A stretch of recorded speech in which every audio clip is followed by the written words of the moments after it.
व्यासपीठावर उपस्थित मान्यवर, माझे सहकारी शिक्षक बंधू आणि भगिनी, विद्यार्थी मित्र मैत्रिणींनो, आज 15 ऑक्टोबर हा असा एक दिवस आहे की ज्याच्यामुळे विद्यार्थ्यांच्या जीवनामध्ये आमूलाग्र बदल घडून येतील अशा प्रकारचे प्रेरणादायी विचार ज्या व्यक्तीकडून समाजाला मिळालेले आहेत, फक्त भारतातीलच नव्हे तर संपूर्ण जगाला प्रेरणादायी ठरणारे व्यक्तिमत्व या दिवशी जन्माला आलेले आहेत।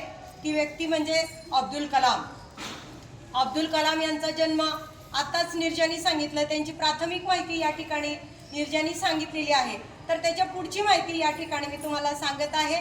तर मिसाईल मॅन म्हणून त्यांची ओळख संपूर्ण जगाला आहे। तर त्यांचं म्हणणं होतं की तुम्हाला जर सूर्यासारखं तळपायचं असेल, चमकायचं असेल, तर त्यासाठी अगोदर तुम्हाला कष्ट करावे लागतील, त्यांच्यासारखं तळपावं लागेल। म्हणजे कष्ट करण्याची ताकद, मेहनत करण्याची आपल्यामध्ये जिद्द पाहिजे, चिकाटी पाहिजे। जर त्यांनी सांगितलेले 4 नियम आहेत की जे तुम्हाला जगामध्ये स्वतःचं अस्तित्व, व्यक्तिमत्व जर तयार करायचं असेल तर सर्वात महत्त्वाचं आहे की तुम्ही स्वप्न पाहिलं पाहिजे, तुमचं ड्रीम मोठं असलं पाहिजे। तुमचं जर स्वप्न मोठं असेल तर तुम्ही त्यासाठी जास्तीत जास्त काम करणार, चिकाटी तुमच्यामध्ये असणार आणि सातत्य असलं पाहिजे। आणि आपण जर अशा पद्धतीचं कार्य केलं तर एक दिवस यश आपल्या हातामध्ये नक्कीच मिळणार आहे। त्यांना वेगवेगळ्या प्रकारची जेव्हा मुलांना शिकवण्याची संधी मिळत असताना मुलं त्यांना प्रश्न विचारायचे की आपल्या भारताचं भविष्य काय आहे, किंवा आपल्या भारतामधली सगळ्यात चांगली गोष्ट कोणती आहे आणि सगळ्यात कमकुवत बाजू कोणती आहे। तर त्यावेळेस अब्दुल कलाम यांनी सांगितलेलं की तुम्ही विद्यार्थी, तुम्ही युवा पिढी हे भारताचं भविष्य आहे आणि जोपर्यंत ही युवा पिढी अतिशय तन मन धन एकत्र करून खूप चिकाटीने कार्य करेल, वेगवेगळे साहित्यिक तयार होतील, शास्त्रज्ञ तयार होतील, वैज्ञानिक असेल, इंजिनियर असेल, डॉक्टर असेल, असे वेगवेगळ्या क्षेत्रामध्ये जे भारताचं भवितव्य करणार आहे, सिद्ध करणार आहेत, असे व्यक्तिमत्व जेव्हा घडतील तेच आपल्या भारताचं मोठं धन असणार आहे। आणि कमकुवत बाजू कोणती आहे तर आपण स्वप्न न बघणं ही आपली कमकुवत बाजू आहे। प्रत्येक व्यक्तीने असं आयडियल आपल्या डोळ्यासमोर ठेवलं पाहिजे की मी यासारखं आयडियल बनणार आहे, किंवा हे माझं ड्रीम आहे, हे माझं स्वप्न आहे।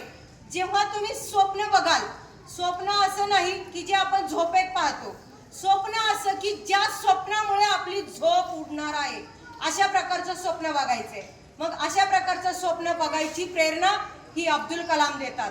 अब्दुल कलाम यांचं चारित्र्य जर आपण वाचलं तर आपल्याला लक्षात येईल की कोणत्या परिस्थितीतून ते तिथपर्यंत पोहोचलेले आहेत। एक सामान्य कुटुंबातला विद्यार्थी की ज्याच्या वडिलांची कंडिशन अतिशय गरिबीची होती, अगदी नावाड्याचा मुलगा तो होता आणि त्यांच्या कुटुंबामध्ये संख्या जास्त होती, प्रतिनिधी जास्त होते आणि माझ्या कुटुंबाला आर्थिक सहकार्य मिळावं म्हणून वयाच्या 10व्या वर्षी त्यांनी घरोघरी पेपर टाकण्याचं काम केलं। आणि ते पेपर टाकत असताना बघा, त्यांनी प्रत्येक पेपर अगोदर जिथं वेळ मिळेल तिथं पेपर टाकेपर्यंत त्यांचं वाचन व्हायचं आणि वाचनाची आवड त्यांना एवढी जबरदस्त होती की बघा, आज आपण त्यांचा दिवस 15 ऑक्टोबर 2015 पासून महाराष्ट्र शासनाने वाचन प्रेरणा दिन म्हणून साजरा करायचं ठरवलेलं आहे। इतकं त्यांना वाचनाची आवड होती की प्रत्येक गोष्ट जी काही हातात येईल ती आपण वाचलीच पाहिजे। मग वयाच्या 10व्या वर्षापासून त्यांनी वाचायला, म्हणजे पेपर टाकत असताना वाचायचं, प्रत्येक गोष्ट, कुठे एखादा कागद मिळाला तरी तो वाचायचा। इतकं वाचत वाचत त्यांनी अभ्यास एवढ्या पद्धतीनं सुंदर असं केलेला आहे की ते त्यांच्या वर्गामध्ये जेमतेम व्यक्ती, म्हणजे जेमतेम बुद्धिमत्तेचे विद्यार्थी होते, परंतु त्यांच्यामध्ये चिकाटी एवढी होती, जिद्द एवढी होती की मी ही गोष्ट करणार म्हणजे करणार। जेव्हा ते MIT मध्ये, म्हणजे तामिळनाडूतील एका महाविद्यालयात गेले त्यावेळेस त्यांची परिस्थिती एवढी नव्हती की त्यांनी एवढं खर्च करेल। त्यांच्या बहिणीने त्यांच्यासाठी स्वतःचे दागिने दिले, म्हटले की तुझं शिक्षण होऊ दे, तुझं शिक्षण पूर्ण झाल्यानंतर तू मला हे नवीन, तुझ्याला शक्य असेल तर तू बनव। मग अशा पद्धतीने स्वतःच्या नातेवाईकांचे दागिने त्यांना विकून शिकायची वेळ आली आणि त्यांची अभ्यास करण्याची पद्धत पद्धत पण एवढी जबरदस्त होती की त्यांच्या बहिणीला सुद्धा यत्किंचितही शंका आली नाही की मी एवढे दागिने त्याला देतेय आणि त्याचा योग्य वापर होईल किंवा नाही. अशा पद्धतीने त्यांनी त्यांचं शिक्षण अविरतपणे चालू ठेवलं आणि जी गोष्ट त्यांना वैमानिक व्हायचं होतं, परंतु त्यांच्या काही अडचणींमुळं ते वैमानिक बनू शकले नाही. परंतु त्यांनी वैमानिक होण्याचं स्वप्न जे आहे त्यांनी त्यांच्या प्रोजेक्टमधून पूर्ण केलेलं आहे. बघा, त्यांनी वेगवेगळ्या प्रकारचे भरपूर असे त्यांच्या एरोनॉटिकमध्ये प्रयोग केलेले आहेत, मिसाईल तयार केलेले आहेत. 1979 मध्ये त्यांनी एक मिसाईल बनवलेलं होतं. 19 वर्षाची मेहनत होती. त्या मेहनतीमध्ये आपल्या भारतातील शेकडो शास्त्रज्ञ त्या प्रोजेक्टमध्ये होते आणि तो प्रोजेक्ट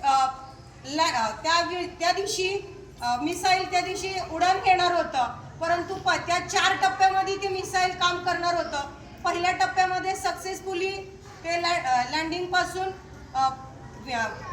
ह्याच्यामध्ये काय म्हणायचं, सॉरी थोडंसं डिस्टर्ब होत आहे माझं मला, तर उडान घेतलं. दुसऱ्या टप्प्यामध्ये गेल्यानंतर त्या मशीनमध्ये थोडंसं लिकेज असल्यामुळं ते नाही सक्सेस होऊ शकलं. परंतु त्यावेळेस त्यांनी ठरवलं की एका वर्षामध्ये पुन्हा मी अशाच प्रकारचं कार्य करील आणि मी 1990 मध्ये त्यांनी ते मिसाईल सक्सेसफुल केलेलं आहे. पृथ्वी असेल, अग्नी असेल, अशा प्रकारचे मिसाईल त्यांनी स्वतः पुढाकार घेऊन त्यांच्या लीडरशिपमध्ये ते प्रोजेक्ट सक्सेस झालेले आहेत. आता या ठिकाणी आपण वाचन